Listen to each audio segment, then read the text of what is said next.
रत्ने कल्पितमासनं हिमजले स्नानं च दिव्याभरं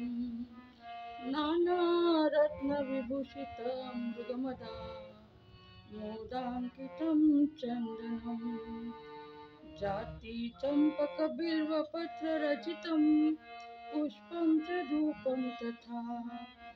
दीपं देवदयानिधे पशुपते यत्कल्पितं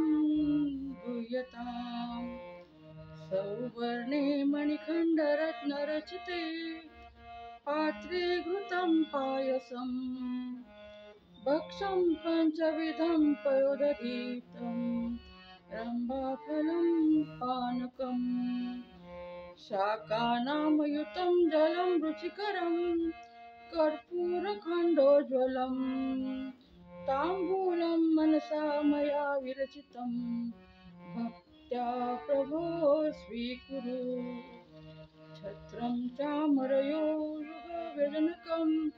चादर्शकं निर्मलं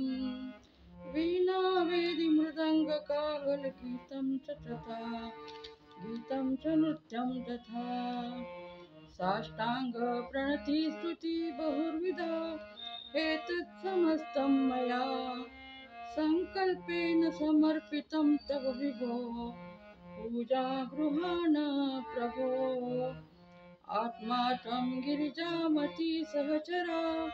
प्राणाशरीरगृहं